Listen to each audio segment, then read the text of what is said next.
Let's do a review of my first week with Instacart.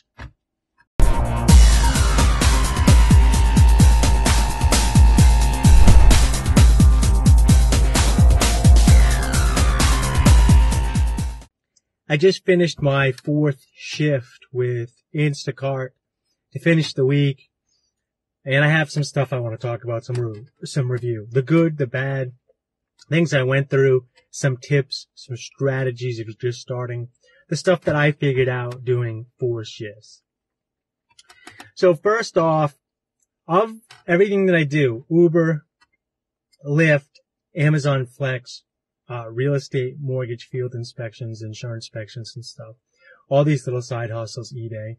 So far, Instacart pays the least. I'm making the least income from Instacart in the Providence area. The areas that I sign up for, or can sign up for, is New Bedford, Massachusetts, Providence, Rhode Island, and Taunton, Massachusetts.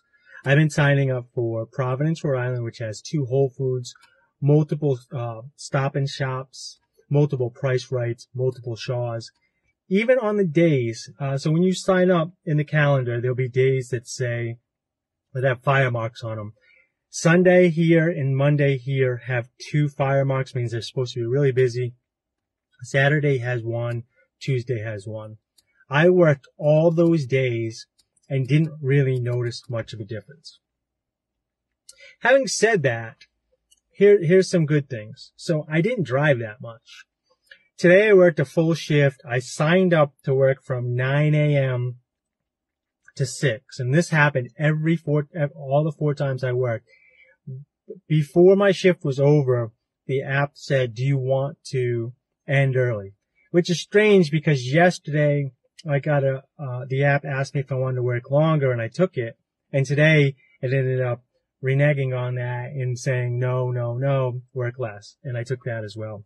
Because I'm doing these videos mainly to help you guys out. But anyways, the good news is, so if I work a day and get 2 shifts with Amazon Flex and there's no boosts, there's no extra fees or increased rates, I make $133 in about 7 hours, maybe 8 hours. And it's not a lot of work and there's a lot of downtime. So I do my first 4-hour block, usually 2.5 hours. I have an hour and a half to kill where I can do paperwork, phone calls, emails, and then I do another 3-hour block, which usually takes me about 2.5, 3 hours. You make $133, but you drive about, for me at least, I drive 200 miles, and that can be anywhere between $20 and $30 worth of gas, depending on where you live. Right here, gas for us is about $2.85 to $2.90 a gallon, US dollars at the time. With Instacart today, I started at 9. I didn't get anything till like 10 or 11, so I stayed at my house. None of the red squares popped up. I only drove 40 miles. So the amount of gas that I use is barely nothing. The driving you're doing is barely nothing. With Uber, you're in your car, so you get the AC, but you're driving all day. You probably do about 200 miles, depending if you're in the city or it's rural, maybe less, maybe 100 miles. And you're going to make about $1 per mile with Uber usually in my area, which is Providence as well. So you make about $100. With tips, I made about $80 driving a lot less with Instacart, and everybody tipped. I mean, you get 30 to 40% tip with the stuff, and you're inside in a nice AC'd grocery store, just shopping and scanning items so it's very relaxed. Now, when I drive Uber, I also drive Lyft back and forth. So if Uber's slow, I go to Lyft. If Lyft's slow, back and forth. Wherever I get a ride, I accept and stop. I'm just doing Instacart right now, but there's actually there's Uber Eats, and there's, I forget the other one, Shift or Shop. We can do similar stuff. If I were to be a full-time Instacart person, what I would suggest is doing Uber Eats. And then if I got an Uber Eats, pick that up, do it, turn off Instacart, and vice versa. But the problem is you can't turn Instacart off. You can only set up for the hours and you have to be on shift. So if you're trying to do Instacart and Uber Eats at the same time, you can't. Having said that, with Instacart, unlike Uber or, with Amazon Flex, you can bring somebody with you. And with Instacart, you can bring somebody with you. So with Instacart, if you had small children and you wanted to still do the shopping, you can bring the kids with you in the car, bring them in with you while you're shopping, and bring them with you when you drop off. I figured it out. I'm making about $16 to $18 an hour, after tips, which isn't, terrible. And like I said, the job is really easy. So that's the pay part of it. Now, the app itself, when you're picking up your hours, this is something that I learned. You have to be right on it at 9 a.m. Eastern Standard Time, or whenever your app opens up. For me on the East Coast, it's 9 a.m. on Sundays. I was doing a delivery and I didn't check it till 9:30 and everything was gone. Within 30 minutes, all the shifts were gone. So if you're not right on top of it, you're going to lose it. It's not, so I'll have to look back during the week for more blocks as people cancel or they get more demand. But that's difficult because you're looking for a lot of hours, and if you don't get the hours, because let me say this as well. The longer hours you work, you're looking for the big shops. So if you've ever driven Uber or Lyft, you'll do a bunch of small trips that are, between $5 to $10 that aren't that far. But then once you get a nice long ride, it's like $50. That makes up for your hourly. It's the same thing with Instacart. You'll do a couple of $50 trips with like $11, $50, $11, $50 for 11 items. And then you'll get something like 45 items. So I had a 45 item pickup today. Did the whole thing. The lady's total came to $117. She gave me a cash tip and she tipped inside the app. So I didn't do that much today. I only did like 3 trips. I think I did 3 trips total, maybe 4, and ended up making $90 or $80 to $90. So it's not a lot of work for what you get, and the customers are really happy. Next, you have to get a hand cart. I mean, you could do without it, but I have these 4 bags, which are the really nice bags. I can't reach them. I did another video on it. You have to bring those in the store with you. So when you're doing the stuff, the app is going to sort the order for you of where you should buy first to make it supposedly the quickest, but all stores are set up different, so it doesn't work. It works really great at Whole Foods. It is dead on at Whole Foods, but at the Shaw's and the Stop and Shop and the Price Right, which were the other stores that I shopped at here, it was sending me all over the place and wasting time. But when I get to a stop and I before I go into the store, I swipe, I've arrived, start shopping, then I see what I need. And most of the time I bring all 4 bags in with me now because people are getting ice cream and all sorts of frozen stuff, and I put them in there. And a lot of people get pre-cooked rotisserie chickens. I put that in the bag as well. It's just nice. I then take the store brand bags, put them inside those bags because you don't want to hand one thing at a time. Now, when you're wearing your ID badge, the people are going to help you there. I asked so many store employees, you don't realize how unique your shopping experience is until you shop for somebody else and you're like, I've never even heard of these items. And for me, I don't do meat, dairy, junk food, or anything that's not whole food. So for me to go pick out soda and cookies and candies and meats and cheeses, which I won't be doing much longer because of ethical reasons, but I'm doing that for these videos. It was so strange for me. So I had to ask store employees over and over again. They were so helpful. When they see the Instacart thing, they really want to help you out. Next is once you're scanning your items, they will tell you it's not the right item sometimes when it is. So for instance, a store brand item like a rotisserie chicken or 4 pounds of 80% beef or something might not scan up properly. Immediately just go to the replacement, scan it, put in the weight, and it'll go through. Next thing I learned is I was doing a lot of communication up front, back and forth. Early on one of my first things, I got a kiwi for somebody, a fruit. It was the only kiwi they sold in the whole store. And I guess it was the wrong brand fruit. So they were upset. And it wasn't diced or juiced or anything. It was just like a loose Kiwi. So the next day I started typing a lot, but I realized what you can do is scan something, figure out a replacement really quick, scan that, and it goes into review. Once everything's in a review, the customer can say if they like it or not. If they don't, it goes back into a new item, or you can refund the price. Then at the end of the shift, I'll text them nicely and say, hello, John or Mary. I finished, this is David. I finished your Instacart shopping. Can you just make sure everything that we reviewed is okay? Unfortunately, we didn't have all the items you were looking for. They usually say, oh, I reviewed everything. It's great. Thank you so much. I go right to checkout. But back to the hand cart. I had so much stuff today. Some of the orders with the I had 44 item order with, and some of them, it was cases of soda and cases of water again. So when I got to the apartment complex, they were on the 9th floor. Lucky for me, I was able to put everything in the cart. They came down. We took the cart all the way up to the 9th floor. I dropped it off in front of their door. Now here's something else that I learned. Some people, you go to the house and like, come on in, blah, blah, blah. So you come in, you put everything on the counter. Other people, especially like I had a couple of young ladies today, I didn't say, oh, I'm coming in and force it. I'm like, I'll give you everything right here at the door. And they're like, thank you. And I just stand outside in the hallway. And I'm like, here is this, here's this. So here's a little tip when you're giving the groceries. So I usually take the eggs out separately if they order and say, here's your eggs, so they'll be safe. You don't want somebody breaking their eggs. It's hard enough to keep eggs when you know what they are. If somebody else doesn't know, you want to make them aware of where the eggs are. I give them the eggs and I say, here's your frozen stuff. You want to put this away right away. Here's your meat and dairy. You want to put this away.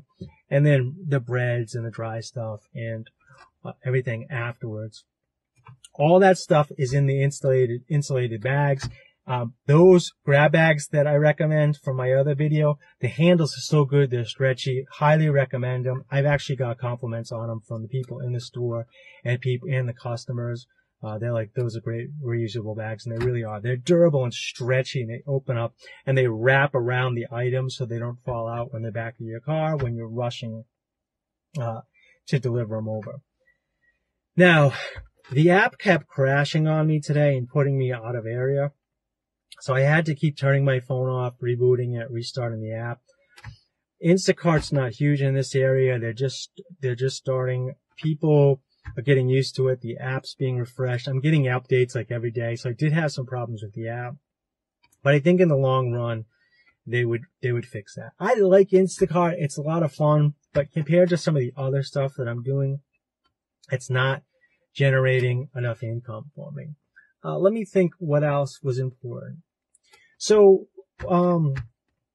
when you get to the checkout thing and you explain to them, I work for Instacart, when you put your items on the thing to be checked out, you're going to be giving these to a customer and you don't want them to be cross-contaminated. So you want to put the breads and the crackers in one area, the cheeses and the dairy and the milk and the yogurt in another area, the meats in another area, and so on and so forth. So when you put those on the conveyor belt, I put those in that order, and then as they're coming, I look at the cash register, the person that's working the register. I look at their name tag, and I'm always like, hey, Mary, can you do me a favor? I'm working just like you are today. If you could do me a favor, I need to separate all the meat into one bag, all the dairy into bags, and keep it separated for the customer. I just don't want to cross-contaminate anything, get in trouble at work, you understand? And everybody, I mean, when you're at work and somebody else is at work, there's an immediate connection. So the store employees that see that you're a shopper and the store employees that are checking you out that see you in shopper are very nice. Which brings me to the next thing. You don't have to wear this cart. You're an independent contractor. And they also sell Instacart or give you Instacart t-shirts. I think after you do a certain amount of purchases, I would recommend wearing them. They've been nothing but good to me, and everybody wanted to help. Even if you don't hold this up, just that you have it on and they see it, they know that you're a private shopper, and everybody was so helpful.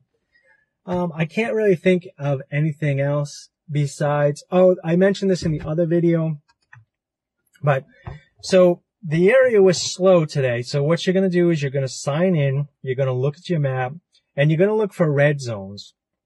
Now, they're going to be gray zones, pink zones, and red zones. What you're looking for is red zones, and you don't want to chase them. You don't want to drive out of your way. So find an area. For me, I have a Whole Foods that's really busy next to my house. Look, when you start driving for Instacart, once you go a couple of days, figure out where the hotspots are and be there. They'll change. Don't chase them all over town and drive all over the place because somebody else is probably over there. But if you are in a really dead zone and you need to get back somewhere, try not to drive to a pink zone because there'll be a gray zone where there's a square gray block, a pink block, or a red block. If you hit on it, it'll pop up in green and say navigate. And then you click on navigate and your maps will open up. You have to use Google. For some reason, the app is not working with, let me just make sure my battery, gotta make sure the battery's charging here on the phone. Okay. Sorry. So for some reason, Instacart's not working with Waze, Uber, or Verizon or any other phone client navigation systems. You have to use the Google one. Use the Google one, hit the navigate, and it'll bring you to that block. But don't navigate to a gray block because you're probably not going to get anything. Don't navigate to a pink block. When you get a red block, there'll be a red block surrounded by pink blocks. Navigate into that area if you want and sit there. You're not going to get something right away, but you will get something. The types of deliveries that I did was the Whole Food one. Let's go over that real quick. When you go into Whole Foods, you want to go get familiar with it. When you get right into the Whole Foods, there's a section for pickup. It's really easy. It's kind of like Amazon Flex or anything else, or scanning a barcode. Bam. It's going to say there's 3 bags. There was 1 on a shelf and 2, say, in a freezer for Amy. The shelves are the dry, open air ones. You open it up. You're going to see, it'll say on the side, Amy. You'll scan the barcode. It'll say 1 of 3. You look down, there's 2 more freezers. You open the freezer. You see 2 Amy's. You scan them. Bam. I immediately put the freezer bags, obviously, into my grab bag so they stay cold, but I even put the dry, the open air one in there as well. Hit ready to deliver. It navigates to deliver again. Hit the delivery thing and bam. I was able to do 2 deliveries at once. So I went and I picked up 6 bags from Whole Foods. It's going to tell you the best order to go to. It's going to navigate you to the first one. You're going to end that delivery. It's going to navigate you to the second one. It's going to end that delivery.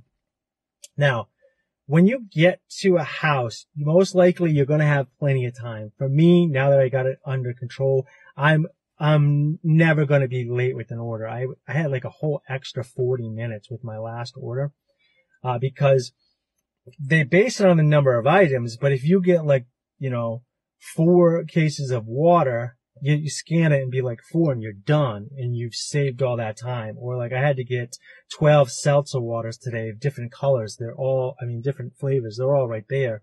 You're just scanning each one and they gave you 140 seconds each to get them. So you're going to have plenty of time. If you're running late, you can swipe delivered before you deliver it to the person, but then you might miss your next case and lose your acceptance rating for the app. This video is getting a little bit long, so I'll just make another video, but get familiar with the app. You can check your daily pay by hitting the pays and the earning, and then you can say, how am I doing? For me right now, I made 1 error. I picked a kiwi and I guess it was the wrong brand, but the phone didn't tell me, just cause it was a fruit, so it was generic. But besides that, I made all my blocks. I picked up all the errors. I didn't have any ratings. People gave me, I think I did 15 trips and have 14 5-star ratings. So people are very happy and very, excited and just gracious that you're delivering food to them. It's not strange, but you're doing them a service and they're paying you. But I'm just surprised how happy. I guess it's people don't like to go shopping. A couple of the places that I went to were not fun to shop in. I'll probably make another video about, how to shop and how to talk to people and how not to be frustrated in the store. But since this video's gone on 20 minutes, overall, Instacart, I say thumbs up for me, to do it. Especially if you're a working parent, you want to bring kids or family with you, thumbs up. If you're working at a job that's making less than $15 an hour, then definitely thumbs up, because you're gonna make $15 an hour pretty easily working in either your air conditioning car or an air conditioning store, grocery shopping, low stress, scanning items. If you're making more than $15 an hour, then I would recommend working just the weekends for the hot spots. You can probably make around $20 an hour. Or if you just need something extra to supplement your income, then I recommend do that. But overall, if you're not looking to make $15 to $20 an hour in the Providence area, I would say it's thumbs down for you. Unless you just want a relaxed weekend, then it's to make some money, then it's thumbs up. I'm going to cut it here. If you have questions, please put them below. I've been doing this a week, and there is a lot to learn, so I'm going to have to make some more of these review videos to pack it all in. Some refined ones where I just take one topic and talk about it, because I think I'm putting way too much information in these videos, and they're getting really long. We're at like 20 minutes or so here. But anyways, take care, subscribe, like, please put questions below if you have them. Give me a like, it really helps, and subscribe to the channel, it really helps. Hey, take care. Hope you like the video.